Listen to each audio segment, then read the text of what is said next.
Paduka yang mulia, Alhamdulillah, Kesultanan yang Paduka pimpin sangat maju perekonomiannya. Pembangunan terjadi di mana-mana.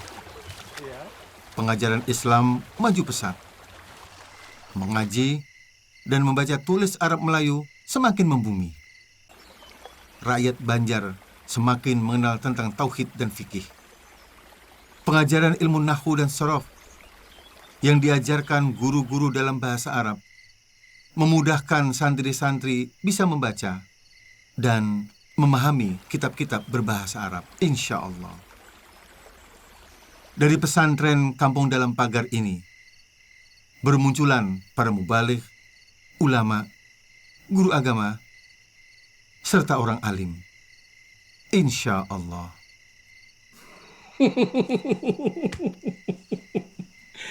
Senang sekali mendengarnya, Datuk. Kesultanan Banjar akan disegani hingga ke mancanegara. Namun Paduka Sultan, tanpa mengurangi rasa hormat, ternyata masih ada rakyat miskin yang harus disejahterakan. Apa betul, Datuk, rakyatku masih ada yang miskin? Tidak hanya miskin, bahkan ada pula yang tergolong fakir.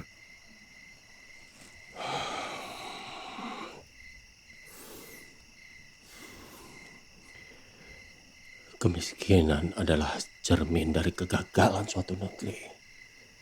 Aku sebagai penguasa Kesultanan Banjar tidak akan membiarkan hal ini akan terjadi.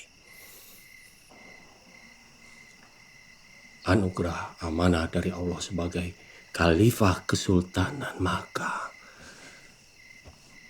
aku akan sejahterakan negeri ini secara merata. Akan aku kerahkan segenap kemampuanku, Datuk. Baik Paduka Sultan, sebagai orang Banjar akan mencurahkan segenap pemikiran, mendukung daya dan upaya Paduka dalam rangka mengentaskan kemiskinan.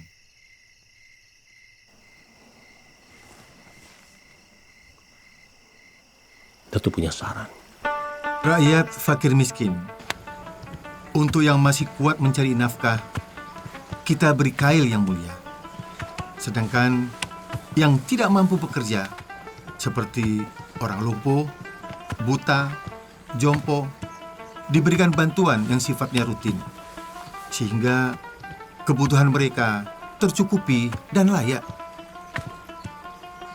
Melalui penyaluran zakat harta, diberikan dalam bentuk modal usaha, ataupun modal kerja, bukan lagi bahan pokok yang habis dimakan.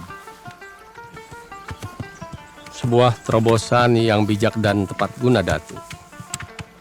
Khalifah Umar Ibn Khattab menyatakan, pemberian zakat hendaknya bisa mengurangi kemiskinan, sekalipun dengan memberikan 100 ekor unta. Karena tujuan zakat adalah menjadikan mereka tidak lagi sebagai peminta atau penerima zakat. Itulah hakikat dari mensejahterakan kehidupan umat. Islam tidak hanya membangun peradaban dunia, tapi juga menyelamatkan kehidupan rohi. Bagi fakir miskin yang tidak mempunyai kemampuan untuk berusaha, maka atas izin Sultan, ia bisa dibelikan semisal kebun, di mana kebun itu bisa disewakan atau bisa dikelola sendiri, yang hasilnya bisa untuk mencukupi keperluan hidupnya sampai kadar umur rata-rata manusia. Sedangkan bagi fakir miskin yang mampu bekerja, penyaluran zakatnya diutamakan berbentuk alat yang sesuai dengan kemampuan mereka. Buruh tukang, kita belikan alat pertukangan. Buruh tani, kita belikan alat pertanian. Bagi fakir miskin yang mempunyai keahlian tertentu, maka atas izin Sultan, ia dibelikan alat atau sarana yang bisa dipergunakan untuk mencari nafkah. Meskipun alat yang dibutuhkan itu lebih dari satu macam.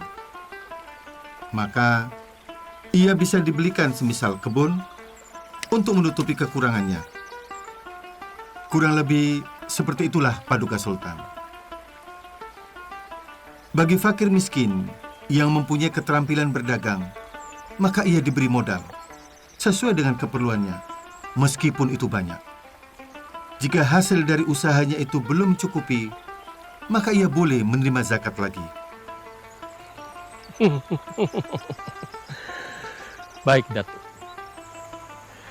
Aku sebagai penguasa Kesultanan Banjar sangat mendukung masalah zakat ini. Aku tugaskan Datuk untuk mengelola zakat demi sebesar-besarnya kemakmuran rakyat Banjar. Selain pendapatan pajak dari Kesultanan Banjar sendiri,